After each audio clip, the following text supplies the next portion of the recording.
बिस्मिल्लाहिर्रहमानिर्रहीम नहमदुहु व नुसल्ली अला रसूलिहिल करीम। अऊज़ु बिल्लाहि मिनश शैतानिर रजीम रब्बिश रह ली सदरी व यस्सिर ली अमरी वहलुल उक़दतम मिन लिसानी यफ़क़हू क़ौली। आज हम डिव के बारे में देखेंगे। डिव जो है वो बुनियादी तौर पर डिवीज़न है। अपने वेब पेज के ऊपर हम एक ही तरह की चीज़ें जो है वो मुख्तलिफ डिव्स बनाकर रखते हैं और इसको हम लेटर ऑन इंशाल्लाह देखेंगे जब हम डिज़ाइन की बात करेंगे। सरेदस्त हम सिर्फ ये देखेंगे कि डिव किस तरीके से बनाई जाती है। हम एक नई फ़ाइल बना लेते हैं यहाँ पर और हम उसे नाम दे देते हैं 8।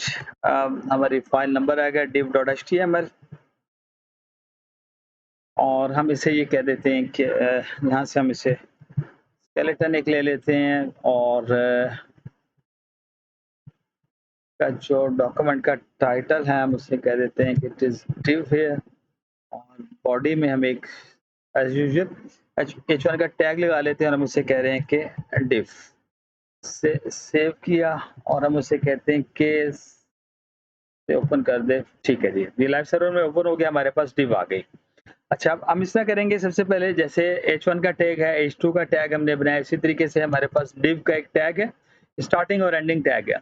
अब जितनी चीज़ें भी इसके अंदर हम बनाएँगे वो इसके चाइल्ड बन जाएँगे। फॉर एग्ज़ाम्पल हम यहाँ पर एक h1 लिखते हैं और हम उसे लिख देते हैं it is heading in div 1 और हम एक पैराग्राफ लिख लेते हैं। यहाँ पर हम उसे कह रहे हैं कि it is a paragraph in div 1 और से एक हम h3 ले लेते हैं। यहाँ पर हम उसे कह रहे हैं कि it is a h3 in div 1। हमने सेव किया, चीज़ें हमारे पास यहाँ आ गई हैं। इसी डिव को मैं कॉपी पेस्ट कर देता हूँ और यहाँ नीचे रख देता हूँ, ठीक है। और से आपके पास यहाँ कोई एक एंकर टैग भी एक लगा लेते हैं। हम उसे कह रहे हैं कि 1.html पे मूव करें और इसके साथ हम टेक्स्ट लिख देते हैं लिंक 1।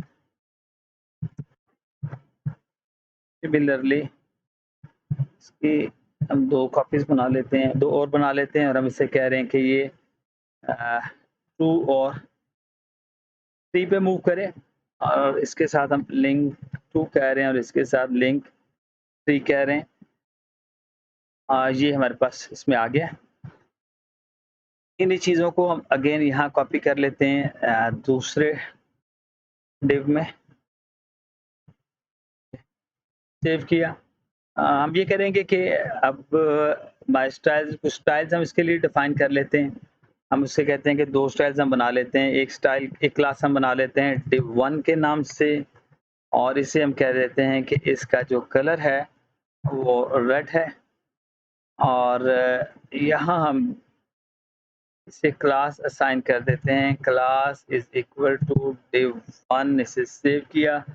डिस्प्ले नहीं आया इसलिए कि हमने फाइल यहाँ पर अटैच नहीं की CSS फाइल। यहाँ हम उसे कह देते हैं कि माई स्टाइल डॉट CSS। इसे हमने सेव किया और ये हमारे पास डिव क्लास यहाँ पे इसे सारा टेक्स्ट इसका चेंज होना चाहिए। लेट्स सी जी, हमने जो CSS फाइल है वो अभी सेव नहीं की। जैसे ही हम इसे सेव करेंगे तो आप देखेंगे कि उसकी जो सारे कलर है वो रेड हो जाना चाहिए। Since there is an error, वो एरर ये है कि हमारे पास यहाँ कलर की स्पेलिंग जो है वो दुरुस्त नहीं है। अब हमने इसे सेव किया तो पूरे का पूरा जो डिव है उसका कलर जो है वो हमारे पास उसके एलिमेंट्स का जो है वो चेंज हो गया है।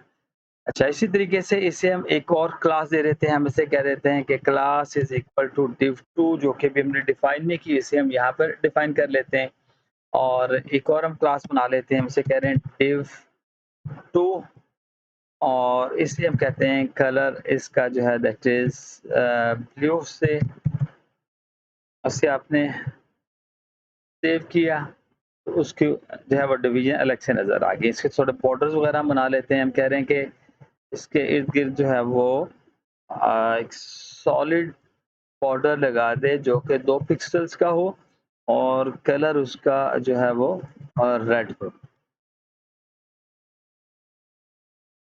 सॉलिड 2p की बजाय px आएगा। हाँ जी, तो ये उसने क्या किया, बॉर्डर लगा दिया और हम ऐसे करते हैं कि एक बैकग्राउंड कलर चूज़ कर लेते हैं। इससे आप कहते हैं एक्वामेरीन, इसे आपने तो अब ये चीज़ें जो हैं वो इम्प्लीमेंट हो रही हैं सारी की सारी पूरे div के ऊपर हो रही हैं। थोड़ी चेंजेज़ यहाँ कर लेते हैं, अगेन हम ये काम इस पे लिए कर देते हैं कि यहाँ पर बॉर्डर होगा और ये बॉर्डर हम थोड़ा बड़ा कर देते हैं 5px सॉलिड और हम कह रहे हैं कि ये ब्लू कलर में है और इसके साथ-साथ जो इसका बॉर्डर का रेडियस है हम वो इम्प्लीमेंट कर देते हैं। हम इसे कहते हैं 25px का बॉर्डर इसके अंदर है। अब से ये देखिए, तो जो अ, एलिमेंट्स जिसके अंदर आ रहे हैं, डिव के अंदर आ रहे हैं, उनको वो एक यूनिट के तौर पर जो है वो टैग कर रहा है और उसकी इम्प्लीमेंटेशन पूरी की पूरी डिव के ऊपर हो रही है। तो मुख्तलिफ किस्म की जो एक ही तरह से चीज़ें एक यूनिट में बिलॉन्ग करती हैं या जिनको हम एक कैटेगरी में रखना चाह रहे हैं, तो उसके लिए हम डिव्स का इस्तेमाल करते हैं और ये डिव्स का इस्तेमाल जो है वो बहुत ज़्यादा तादाद में वेब पेजेज़ के ऊपर आपको नज़र आएगा। ये चीज़ें आगे हम देखेंगे इंशाअल्लाह अभी पैडिंग वगैरह को तो वहाँ ये चीज़ें हल कर जाएँ हम इसे देखेंगे कि पैडिंग क्या है और मार्जिन किसे कहते हैं, कैसे इनको हल किया जाता है ये इसे अगर मैं पैडिंग दे दूँगा तो ये देखें ये चीज़ें इसकी ठीक हो जाएँगी। तो लेकिन ये सारी चीज़ें उसके ऊपर इम्प्लीमेंट हो रही हैं डिव्स के ऊपर और डिव एक हमने यूनिट बनाया और एक ही तरह की चीज़ें हम उसके अंदर रख रहे हैं। अगली चीज़ें इंशाअल्लाह इसके अगले लेक्चर में हम